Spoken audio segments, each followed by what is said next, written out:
views and comments of the hosts and guests are not necessarily those of the station.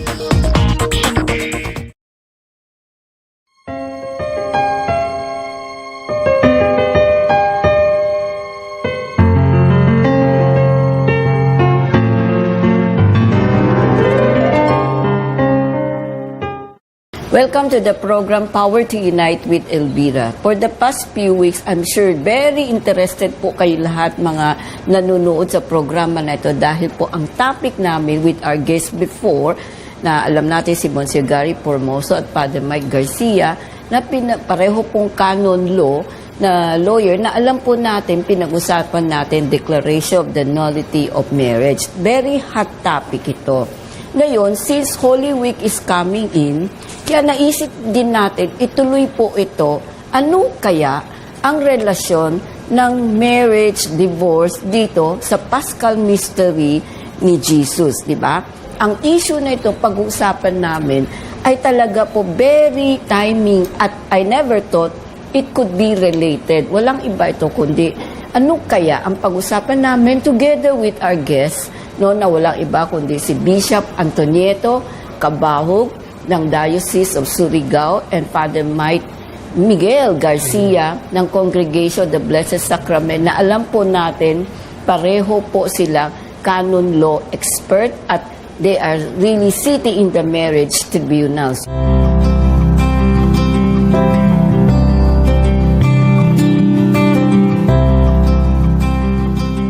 Bishop, yeah. So, alam na alam ko po, you're so busy during these past few days dahil malapit na pong Holy Week. But anyway, thank you for accepting our invitation to be a guest and to explain also about what happened during the Holy Week, di ba? Na alam ko po, masarap magstay sa Siargao kasi ang daming turista. But with coronavirus ngayon, siguro nababawasan, di ba? At least I'm so happy to learn you are here in Manila. Kaya we thought of this na maganda po pag-usapan natin na angkop po itong topic natin sa expertise nyo together with Father Mike. And Father Mike, thank you also for accepting to be part again of this program. So alam ko masasanay na ang audience sa inyo pero kulang pa po kasi yung 3 episode na ginawa natin kay Monsignor Gary, kulang na kulang pa rin. Although parang pinitik natin sila ng interest, di ba? Ngayon, Holy Week, we never thought na ito palang pinag-usapan namin, Bishop ni Father Mike and Monsignor Gary, few weeks ago, na pwede pala gawin din dito sa Paschal Mystery of Jesus. Now, on marriage, lalo na ngayon, pinag-uusapan ang divorce. Kailangan pa ba ito? Anong dapat gawin ng simbahan? What should the people knows about it? So maybe to let the televiewers understand anong relasyon nung commitment mo sa harap ng Diyos sa simbahan to the Paschal Mystery that Jesus has done to save us, the mankind. Ano does it has connection then sa couples when they committed themselves sa isang kasal, when they raise a family? Anong connection niya dito? Paano niyo ma-explain ito? Magandang topic, Elvira. Magandang tanong. Kasi I think you're the first one. Mukhang theology professor kayo. Hindi po. Yung Paschal Mystery and marriage. Ano kayang relasyon dito? You are putting marriage in a new perspective na paano mo yung couples, how do they live out their lives, their married life in relation to their faith and in relation to the Paschal Mystery. Yun ang magandang katanungan at magandang perspective natin i-discuss at pag-iisipan na first and foremost na pumasok sa isip ko kadalasan o karamihang false moves o mga false steps ng unang nangyayari dapat na maiwasan ng mga those couples intending to go into marriage. And when they go into marriage, na yun ang sinasabi nun, sisisi na, lagi kong binabanggit lalo sa parokya, na pag nagpunta sa parish office at nag-signify na gusto nila mapagkasal, ang tinatanong namin sa prenuptial investigation is, do you really know what marriage is? Yeah. Kung bibili tayo ng cellphone, bibili tayo ng bagong kotse, bibili tayo ng mga bagong mga appliances, binabasa natin yung manual of operation. Yes, tama. Ay, marriage, Hindi. this is a relationship of life and love. It involves another person. It does not only involve one person, your spouse. It involves their family and your family and the whole community. Hindi mo pag-aaralan ng manual of operation. Kaya maraming pumapalpak doon kasi they find out na dami pala ditong hindi ko nalaman na meron pala itong mga ganitong mga punto, mga bagay na ma-encounter ko sa married life na hindi ko napag-isipan dahil you just went into marriage without really knowing what marriage is all about. Magbabalik po ang Power Night with Elvira.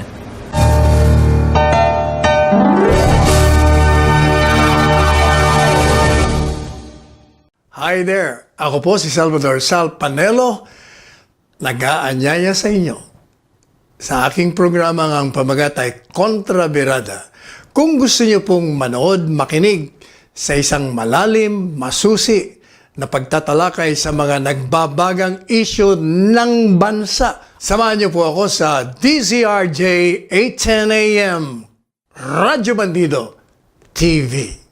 Watch and listen to 𝗘𝗹𝗃𝗏, Monday to Friday from 1 p.m. to 2 p.m. Airing on Sky Cable Channel 224 and on all DTT boxes. Simulcasting online on Facebook and YouTube. Listen and watch on your mobile devices. Just search DZRJ Radio Bandido. Ito ang Usapang Bayan Express. Ako si 𝗨𝗶𝘄𝗶𝗵𝗏. Talakayan, diskusyunan, kontrobersiya ng bayan, sentimiento ng bayan ating tatalakayin. Samahan niyo po ako dito sa DZRJ 810 AM Radyo Bandido TV. Watch and listen to Usapang Bayan Express, Tuesday to Friday from 5 p.m. to 6:30 p.m. Airing on Sky Cable Channel 224 and on all DTT boxes. Simulcasting online on Facebook and YouTube. Listen and watch on your mobile devices. Just search DZRJ Radio Bandido.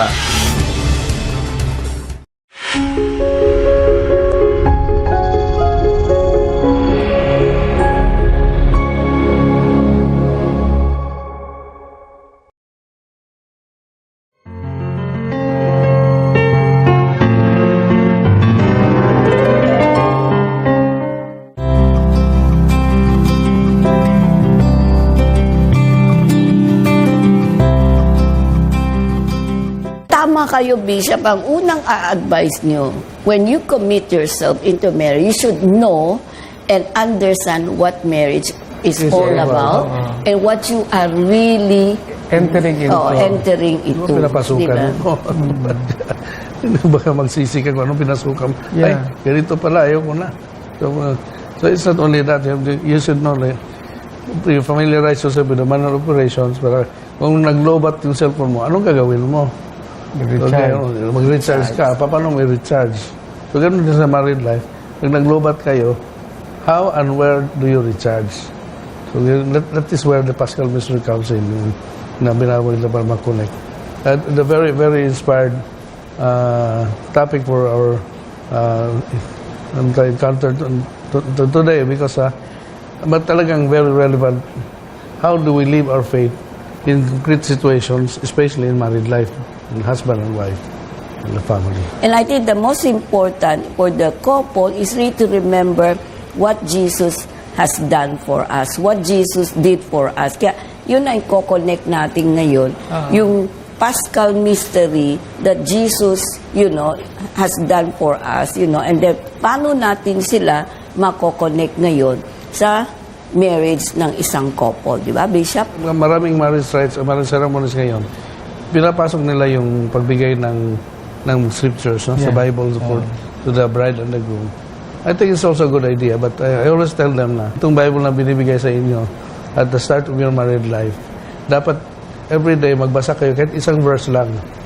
Isang verse lang, just just for the food for thought for the day, guiding you for the day, to familiarize you. Kasi the Bible is the love letter of God to His people. And then yung kayong dalawa in marriage, dapat naman, you'll be guided by the love letter of God in your married life. Parang palaging matandaan niyo sa buhay, every day of your married life, na ito ang nagbibigay sa atin ng strength to carry on, to face married life challenges and difficulties. But andito ang love letter. Kasi dapat naman malaman palagi matandaan palagi ng couple na yung married life nila is a participation of the love of God and to His people. And lalo nang pinipicture natin in our faith that yung relationship ng mag-asawa ay yun din ang relationship ng God and His people. So it's a covenant between God and His people. It is reflected in the covenant between the husband and wife. So dapat malaman nila palagi, matandaan nila palagi na hindi lang ito ordinary covenant or relationship. It is pattern up to the relationship between God and man. So, So maganda yun, di ba? Equal si Father Mike. Oo, maganda nga yung covenant. God has this covenant with His people just as yung husband and wife has covenant with God also, di ba? Father Mike? Actually, napakaganda nitong ating discussion kasi ako rin, na-realize ko rin na pwede nga natin tingnan yung marriage, yung Paschal Mystery in the context of marriage. Kasi sa umpisa pa lang tita ng pagmamahala ng dalawang tao na mauuwi o hahantong sa kasal, meron na actually, sabi natin, nakaugat yan lagi sa pagmamahal, di ba? It is always rooted sa love. At pero dapat tatandaan natin na hindi ang what makes marriage exist is not love, kundi yung pagbibigayan nila ng consent sa isa't isa. Doon pa lang, sabi ko nga kay Bishop, bago tayo nagsimula kanina, doon pa lang sa pagsagot nila, doon sa mga tanong namin, na kinukuha namin yung consent nila, di ba? In front of us, they exchanged their yes. Or no. Sinasagot nila, I do. Meron na doon sense of dying to oneself. Kung alam lang nila na yung pinapasok nila is really to forget yourself, to die to yourself out of love. Doon sa taong pakikisamahan for the rest of your life. Sabi nga ni Bishop kanina, doon sa celebration, hindi pa nila yan nakikita. They are enjoying the moment, di ba? Overwhelming ang kanilang happiness. Makita nila yung karamihan ng mga bisita nandyan. Masaya. Pero the moment pagkatapos ng selebrasyon, ng seremonya, nandun na sila sa realidad. Yun ang marriage. Marriage, conjugal life, yung tinatawag namin na matrimonium in facto esse, that's it. Yun na yung, nandun ang Paschal Mystery. Pero umuo na sila doon. Yung una kasi, yung sa marriage, celebration lang ng marriage, parang tinatawag natin, it's a wedding.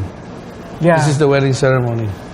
But after the wedding, following day, that's the marriage.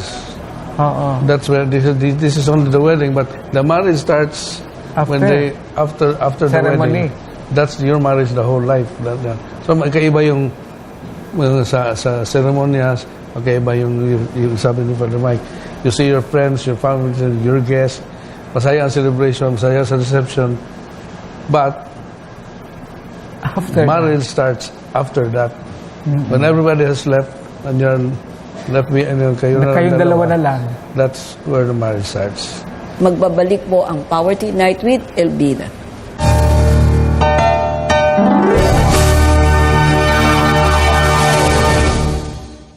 Ako po si Johnny Gomez ng SOS, Serbisyo Ora Mismo Sigurado.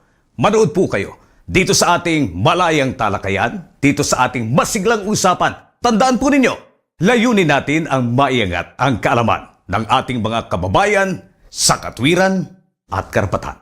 Nationwide and worldwide, mapapanood at mapakikinggan sa DZRJ 8:10 AM ang Radyo Bandido TV. Watch and listen to SOS, 𝗘𝗶𝘄𝗲𝗿, Monday to Friday from 2 p.m. to 4 p.m. Airing on Sky Cable Channel 224 and on all DTT boxes. Simulcasting online on Facebook and YouTube. Listen and watch on your mobile devices. Just search DZRJ Radio Bandido. Ako po si 𝗨𝗶𝘶𝗵. Iniimbitahan ko po kayong manood ng Pugad Vloggers sa DZRJ 8:10 AM Radio Bandido TV. Watch and listen to Pugad Vloggers, Monday to Friday from 7 p.m. to 8 p.m. Airing on Sky Cable Channel 224 and on all DTT boxes. Simulcasting online on Facebook and YouTube. Listen and watch on your mobile devices. Just search DZRJ Radio Bandido.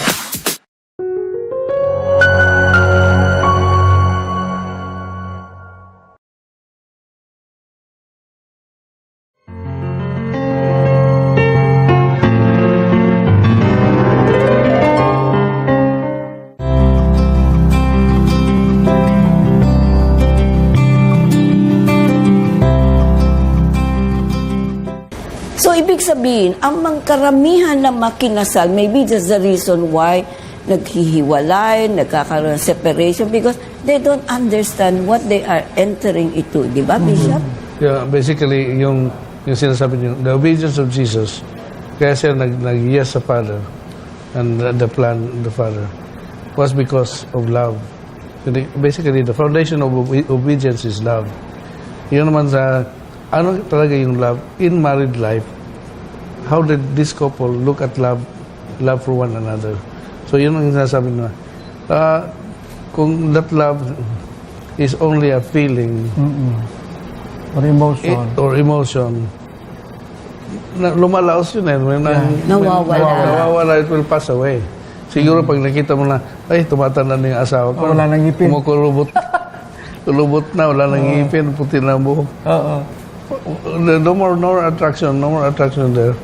So, yun na parang wala na. No reason to stay together. Yeah. That is, yun ang dapat makita ko. What is the deeper meaning of love in relation to the love of Jesus to mankind? Sa that covenant between God and man, that relationship. So, ganun nabanggit na ni Father Mike kanina na serving, yung loving is yung self-sacrificing. Self-sacrifice, commitment, yung give of, yung dying to oneself. Yun ang that's the right word, dying.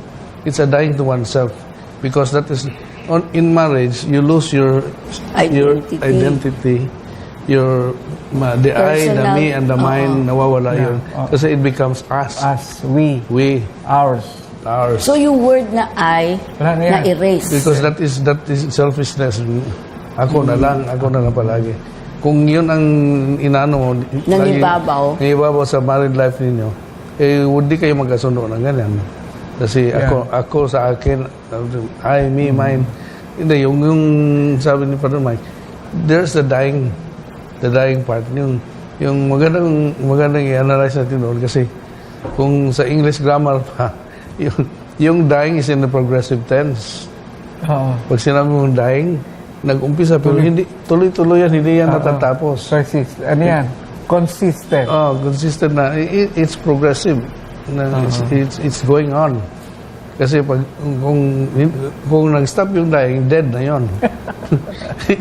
Pero in married life, it is a continuous dying to yourself because you want to please the other. You want to make the other happy. That is love. All your actions should be to make him or her happy. And so you have to sacrifice so many things of your own wants, necessities, convenience, because you want to make that person happy. So that is dying. So parang in short, ang sinasabi niyo, Bishop Pat and Mike, let go Yeah. of yourself. Yes, No, exactly. let go something of yourself na hindi mo nagagawa before. Yeah. 'Di ba? Because you are now committing yourself not to yourself but to You have your partner Yeah, na. you have, yung sinasabi natin, yung hindi na I kundi us. Us, we, No? oo. So yung commitment na yon, it's forever. Yeah. 'Di ba? So as you go along every day, andyan yan, nagbabago, 'di ba? Yeah. At doon natin nakikita na ito hindi pwede mo talikuran. Yeah. Kasi ito yung you promise till death do us part, di Yes, ba? yan yung yes mo. That is the content of your yes. When you say, yes, I do, that's the meaning of it. That's for life. Oh, napakaganda. I'm learning. I'm learning something here na I never thought na we can connect. No? Pero tutuloy po Yun natin. na, mahirap yung you say, I am falling out of love.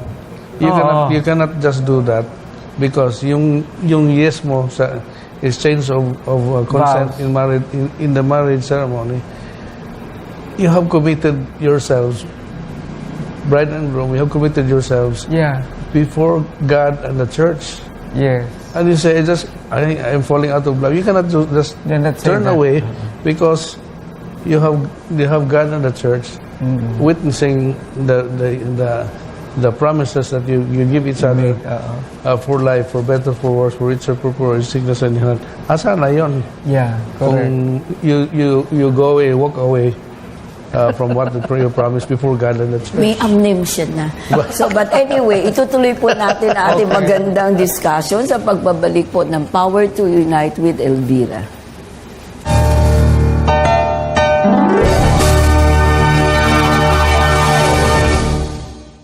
Ito po ang inyong kaibigan Jimmy Morato, nag-aanyaya sa inyo sa inyong palatuntunang Tsahtsahin Mo Baby. Dito pa rin sa inyong paboritong AM station sa buong Philippines at sa buong mundo, DZRJ 810 AM Radyo Bandido TV.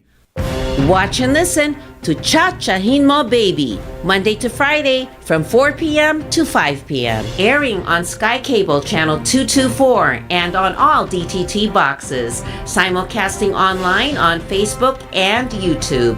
Listen and watch on your mobile devices. Just search DZRJ Radio Bandido.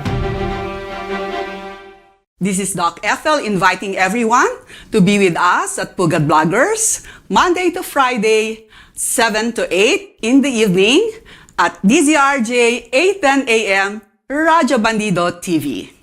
Watch and listen to Pugad Vloggers, Monday to Friday from 7 p.m. to 8 p.m. Airing on Sky Cable Channel 224 and on all DTT boxes. Simulcasting online on Facebook and YouTube. Listen and watch on your mobile devices. Just search DZRJ Radio Bandido.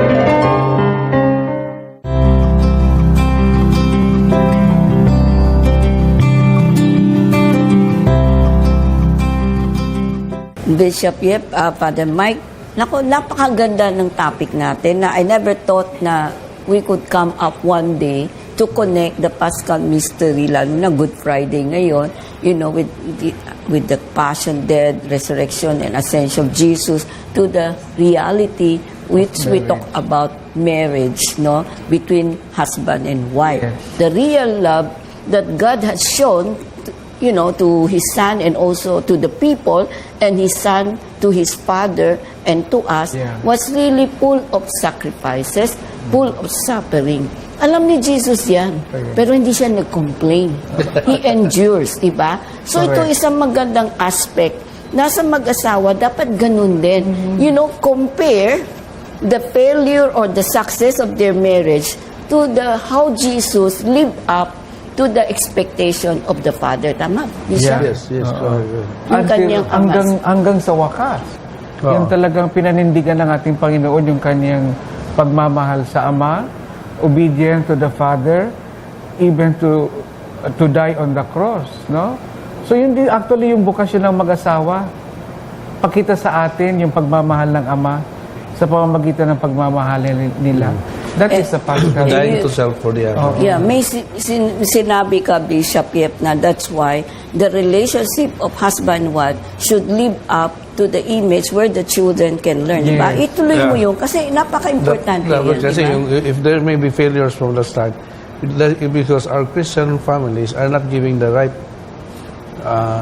atmosphere, yung husband and wife, yung parents natin, dapat isinabuhay na nila yung Paschal Mystery, Passion, Death, Resurrection, Ascension, in their day-to-day life para makita ng mga bata how they are witnessing to the Paschal Mystery.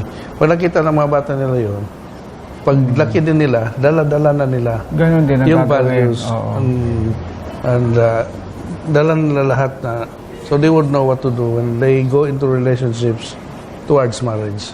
Yeah. So everything started in the family again. Yes. Everything started with the relationship between husband Husband and and wife, wife. between parents and children. Diba? The family is very important, especially in the life of the church, because it is the smallest unit of the church, and the strength of the church comes from the family. Pag weak ang family, weak ang parokya, weak ang simbahan, weak ang society. But if they are strong, morally strong, formed in the faith, we have very strong families, very strong simbahan, very strong society. Now, is there a possibility, kasi sabi natin, when it comes to Paschal Mystery, is really the passion, death, resurrection, and ascension of Jesus. How do you connect, Bishop Padamay, yung passion, sabihin natin, sa isang marriage? Is it when you're in love? Maybe we can discuss it just a little. Sa passion, yung suffering ng ating Panginoon, no? Na alam natin kung bakit siya nag-suffer out of obedience to the Father, out of love sa atin, and yun ang kanyang pinakang-ultimate, actually that is his mission, no? To suffer and to die for us. Ngayon, it is a salvific love, salvific suffering. Ngayon, paano ito nagiging totoo o realidad sa mag-asawa? I-apply sa... So, hindi ko naman siguro sasabihin na puro naman suffering ang sa buhay mag-asawa. Meron din naman resurrection yan. Pero totoo po na sa pagsasama, araw-araw ng mag-asawa, marami talagang sakripisyo silang nararanasan. Sabihin na natin dyan na nandyan na yung sa early part ng kanilang pagsasama, yung adjustment. No? Yes. Sabi nga natin, the more you rub your elbows, the more friction. So makikita nila yung differences nila. Magkakaalaman kung ano yung mga ugali, ano yung mga... Nasisyak na. No, minsan may mga shocking moments eh. Hindi ko alam na ganito ito kung alam ko lang. Susuling na kita.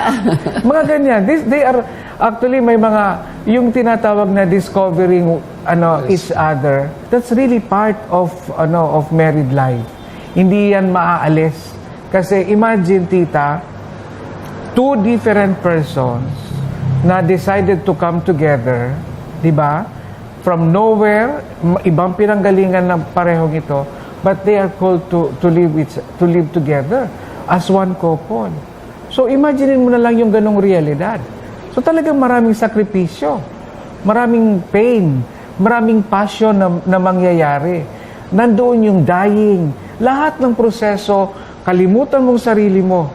Simula ngayon, hindi na yung ako, akin to. Dalawa na kayo. Atin na. So, doon lang talagang buhay na buhay. May kasosyo ka na. Sa hirap sa ginawa, may kasosyo ka na. Kung pupunta ka sa mall, may bibilhin ka, hindi mo sasabihin, akin ito, kundi amin ito. Mas maganda pag nilay-nilay ng mga mag-asawa na sigurado darating mga problema sa buhay. May mga pagsubok. Pero, alalahanin nyo, sa kasal ninyo, andun yung parents ninyo, andun yung principal sponsors, your bridesmaid, groomsman, ganyan. They are there to help you in your married life. Kaya yung principal sponsors, would act as your second parents para matulungan kayo at ma-advisean ng kung anong bagyo man ang dumating sa buhay ninyo, merong tutulong sa inyo. Kaya, we are not painting a very bleak picture of marriage, but a very hopeful picture of marriage na kung ano man mangyayari, don't worry because you have your parents, you have the principal sponsors, you have the Christian community to help you. Kung marunong ka magtanaw at makita na you have somebody to rely to, which is what Jesus wants us to let us know na He's always there for us. He will be there sa ninong-ninang mo, maybe your parents, maybe your kapatid. Actually, He's there to guide us. It's a matter for us. It's always the third party in marriage. Husband, wife, and God, yung third party palagi. Otherwise, yung tripod, magiging pilay siya. Hindi tatlo. Which is tama nga naman, talagang kailangan. Andun siya parate. If you always allow Him to be in the middle of your marriage life, of your commitment to each other, in your relationship, ascension, resurrection will come in. Yes. Di ba? I always use the illustration, yung triangle. Yes. Itong peak, that's actually God. Yes. Now look at the two sides. If you are too far from God, you are also distant from each other. But if you are closer to God, the more you are closer to God, the more you are also closer to each other. Ito ang nawawala ngayon, tita. Siguro, a marriage should be all out. We have to respect, we have to value each other. Just like, our relationship with God Himself. Kung paano binalyo ni Jesus Christ yung pagmamahal at pag-ibig ng Kanyang Ama sa atin sangkatauhan. That's why we never heard any complaint from Him. Kasi pwede naman yan sabihin, Ama naman, bakit mo ko pinadala dito sa lupa? Hindi ko naman kilala. Tapos ako mamatay, pahirapan ako. Sino ba sila? He can say that kasi anak siya ng Diyos. But He understand. He just say, forgive them for they don't know what they are doing. Yan, tita, gusto kong pick upin yung sinabi mo, forgive them for what They don't know. Yes. Kasi si Jesus, hanggang sa kaduluduluhan, ang kanyang ginawa, magpatawad.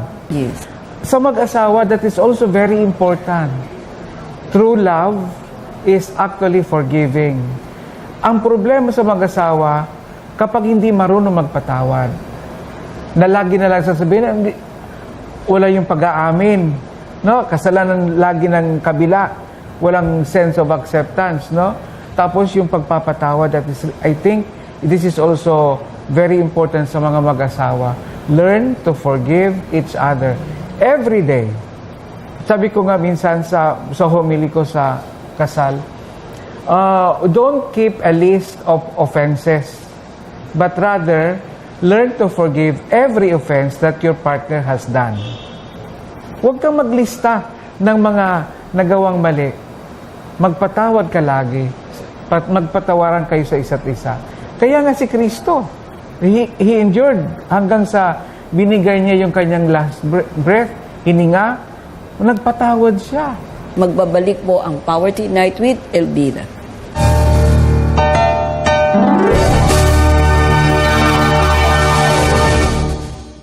Hi, I'm 𝗨𝗶𝘄𝗲𝗿. Join us on Healthline with Makati Med as we discuss the latest health and medical topics with doctors from Makati Med. For a healthier and uplifting lifestyle, tune into Healthline with Makati Med on DZRJ 8:10 a.m. Radio Bandido TV. You've got questions, we've got answers.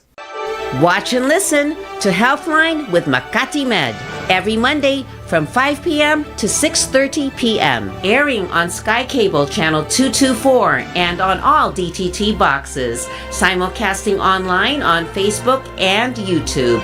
Listen and watch on your mobile devices. Just search DZRJ Radio Bandido. Mga kapugad, ito po si Attorney Darwin Cañete. Inaanyayahan ko po kayong manood at makinig sa aming programang Pugad Vloggers dito po sa DZRJ 8:10 a.m. Radio Bandido TV. Watch and listen to to Pugad Bloggers, Monday to Friday from 7 p.m. to 8 p.m. Airing on Sky Cable Channel 224 and on all DTT boxes. Simulcasting online on Facebook and YouTube. Listen and watch on your mobile devices. Just search DZRJ Radio Bandido.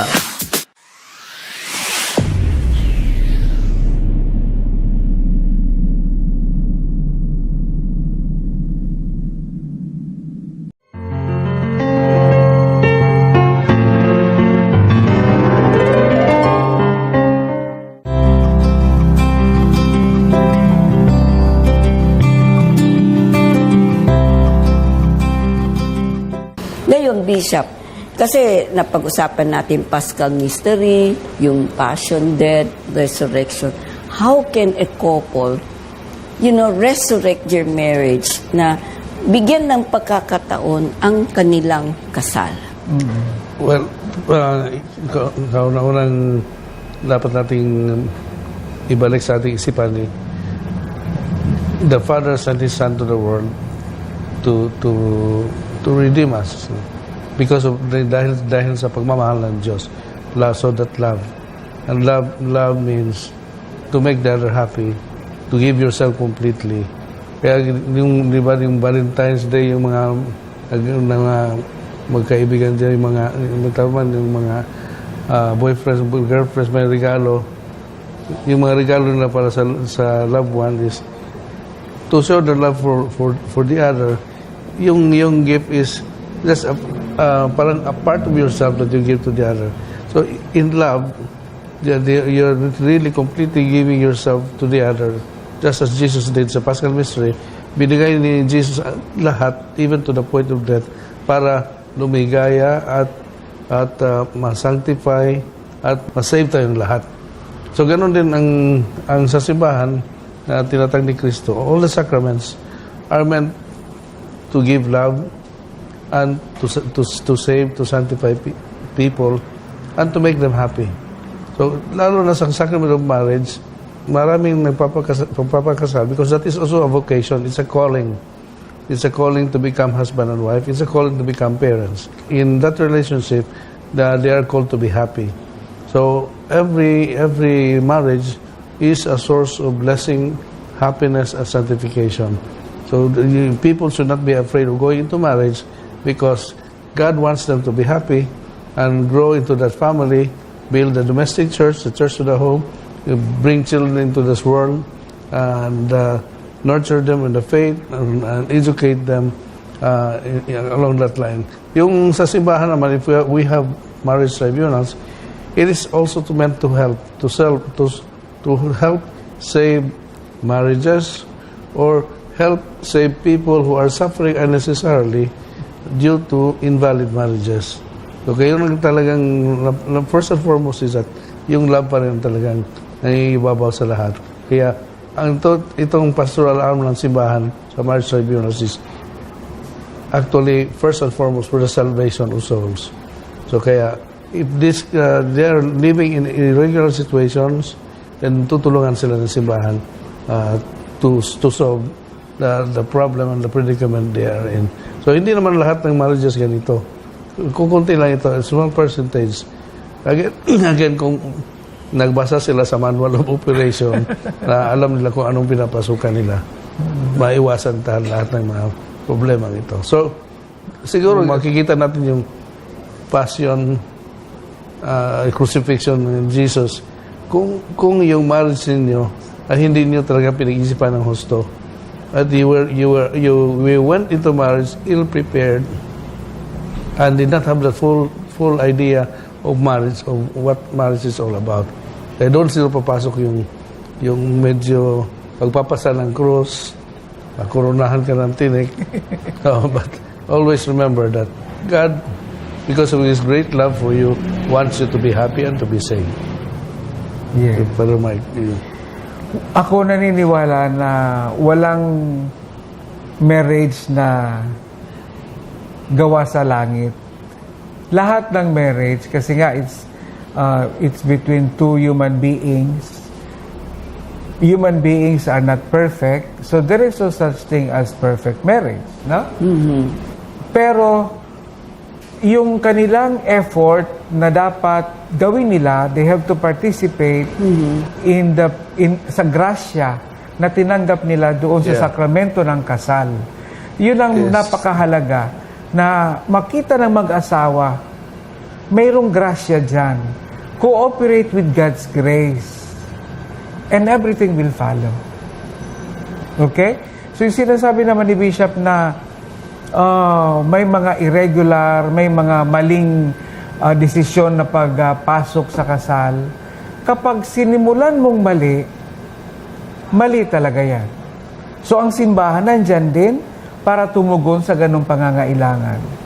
Pero in the first place, ang dalawang nagmamahalan na pinag-isipan at talagang sinabi nila na ito ang bukasyon nila sa buhay nila, at tumugon lang sila doon sa tawag ng Panginoon, there is always grace there.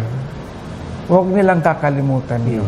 Meron lang ako gustong idagdag, tita, kasi yung mga listeners natin, baka sabihin na, mga pari ito, obispo ito, anong alam nila? Oo, yes. Diba? Kami po ay nakakarinig ng napakaraming kwento. Pero in the first place, we belong to a family. No? I am part of a family. Si Bishop is also came from a family. Na yung pamilya na yon ay talagang unang-unang experience namin. Yung parents namin, no, nagpatunay at nagpakita sa amin kung ano yung pagmamahal na tunay na yan. At ang bukasyon na pinasok namin is also a vocation of love. Dahil sa kanila. Dahil sa kanila. Doon umugat. Doon galing ang aming bukasyon. Bukasyon din po yung kasal. Hindi po yan, wala tayong pinag-uusapan dito na mas greater yon kaysa sa bukasyon namin, o yung bukasyon namin greater than their vocation. Pare-parehong bukasyon nito. Pero kami po ay nakakarinig ng iba't ibang kwento, kaya ito yung pinanggagalingan namin. Hindi po kami mga pamilyado, pero alam namin ang dynamics ng buhay mag-asawa. Dahil alam ninyo sa pakikinig lang sa kwento, na-realize, at saka witnessing, no? Na-witness ninyo the beauty of being married. Lalo na tumatanda na sa ministry. Marami. Kaya tulad ko, dami ko nang na-experience na nakausap, nakilala na mga very good marriages. Meron din iba na meron din kailangan ng tulong, kailangan dasal. Not so good marriages. Not so good but they're marriages. holding on. We will come back. Yung dahil alam ko po, kailangan magbigay po kayo ng mensahe sa pagbabalik po ng Power to Unite with Elvira.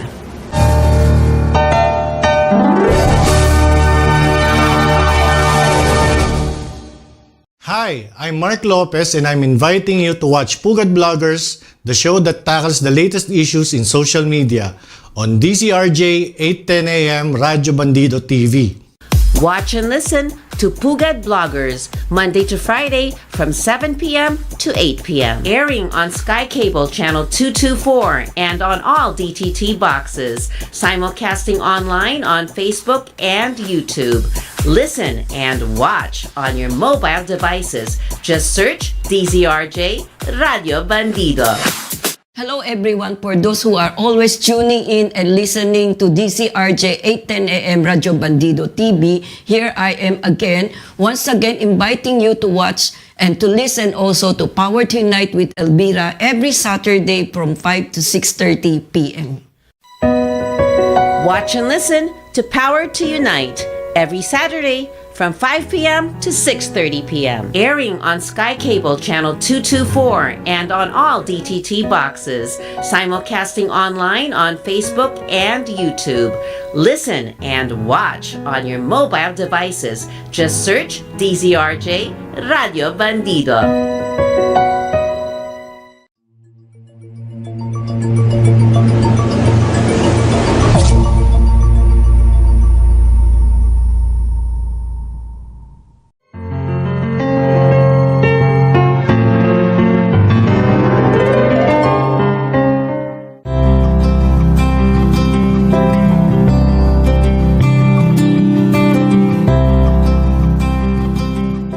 Bishop Yep, Father Mike, thank you so much, for staying for 3 episodes. Natutuwa ako kasi sabi mo nga, wala kayong asawa ko din, di ba? Pero, it's so strange. We are talking something we are not part of it, but it's how the Holy Spirit works because we are just giving idea that, life can be beautiful if we willed it. Sa tingin ko yan, nasa iyong kamay yan kung paano mo mapapaganda ang buhay mo. Di ba? How you look at it, how you interpret it. But one thing that I learned is that mahal tayo ng Diyos, di ba? So, Bishop, any message you'd like to share with televiewers? Sa mga nagpaplano pa po mag-asawa, sa mga nasa final preparation sa pag-asawa, sana po talagang malalaman ninyo ang tunay na kahulugan ng pag-asawa at makuha niyo ang tunay na kahulugan ng pagmamahal. Hindi lang physical attraction ang magdadala sa atin sa married life, kundi much deeper than physical attraction, yung commitment to love each other completely and totally in a relationship of life and love. Tapos, yung pagpasok nyo sa marriage, kailangan yung kalimutan yung sarili niyo. The I, the me, and the mind should be erased. Papasok na yung ours, together, us, we. Yun ang papasok doon kasi yung self-emptying and self-dying should lead you towards that communion that Jesus has shared with us and showed us na magbibigay bunga in life-giving dying that you have done to your spouse and to your family and the children that you have reared in the home that you have built, the domestic church. Kaya huwag matakot, ang Diyos palaging nasa inyo.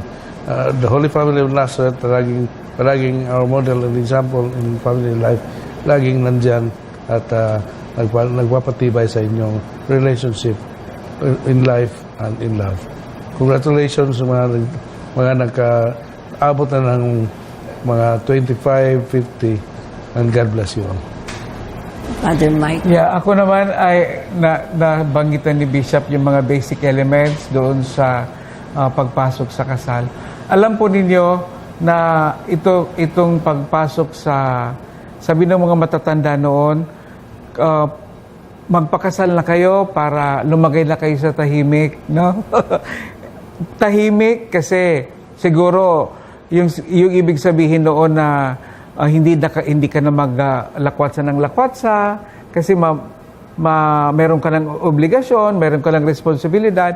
Pero ang pinapasok po ninyo sa pag-aasawa ay hindi biro. Kaya pakaisipin mabuti. Hindi lamang 100 times, kundi ulit-ulitin kung talaga bang itong pag-aasawa na ito ay ang bokasyon para sa iyo. Hindi po lahat ay para sa pag-aasawa, meron din ibang mga bokasyon, no? At huwag kayong maghabol ng mga, sabi nila, last trip na, kaya dapat maghabol na. Diyan kayo magkakamali. Huwag madaliin ang pagpapasya sa pag-aasawa. Pag-isipin mabuti. Kaya ito ay isang estado sa buhay na hindi mo po pwedeng sabihin na kapag nagkamali, i-delete mo lang o i-correct mo lang. Indiyan po ay lifetime commitment. Ang pagmamahal sa mag-asawa ay hindi lamang emosyon, kundi ito ay isang pagtalaga ng buhay sa isa't isa. Kaya ang Diyos ay kasama ninyo sa mga mag-asawa. Kasama ninyo yan, kaakibat ninyo, katuwang ninyo. Kaya huwag kayong matakot, harapin ang mga hamon sa buhay ng mag-asawa. Salamat po sa pag-anyaya sa akin dito. Napakaganda po ang sharing ni Bishop Yet at ni Father Mike kung saan po narinig ninyo na talagang nakakatuwa because we were able to connect the Paschal mystery of Jesus during Holy Week with the marriage. Na posible pala, na may connection pala ito. Totoo po, ang kasal ay hindi lang isang papel. Ito po isang commitment na dapat po pag-isipan natin ng maigi. Kung dahil sa pag-ibig, dahil sa pagmamahal, nag-yes si Jesus Christ sa kanyang Ama para lang tayo ay masave, bakit hindi natin magawa sa inyong relasyon with each other? Gawin yun para maging ehemplo kayo ng inyong mga anak, ng inyong mga kaibigan, o let's say sa community, di ba? At the same time, you have to learn to realize, to be a witness, at the same time, to learn, that you have a mission. Ano bang mission ninyo? You just look at the way, the obedience of Jesus to His Father out of love.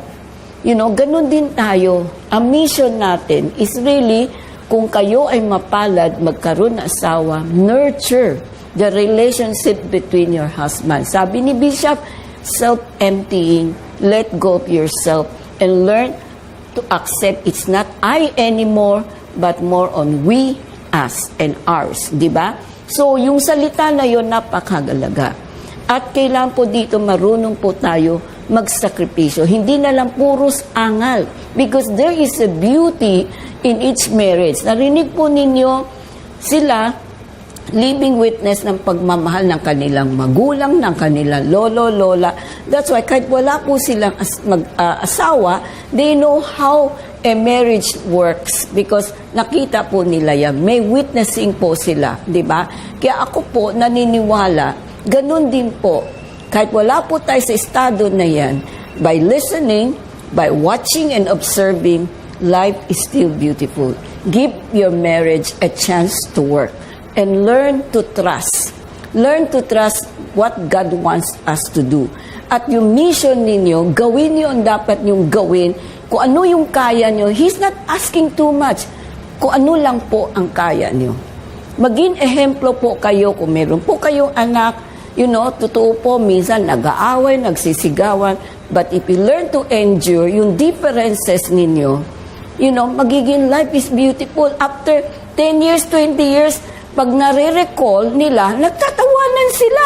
Pero during that time, nag-aaway sila. Parang the world is ending. But that's how the beauty of a marriage. Kaya kung kayo po ay dumadanas ng ganon situation, magdasal lang po. Forget about it because it's something worth remembering na pinagdaanan ninyo. Diba? It's better to have something na pinaghirapan ninyo, ma-recall ninyo at nakita nyo, wow, nalampasan ko itong paghihirap dahil mahal ako ng Diyos, just as you love your partner, just as you love your family. Sana po nagustuhan po niyo yung episode namin hanggang sa muli dito po sa programa ng Power to Unite with Elvira.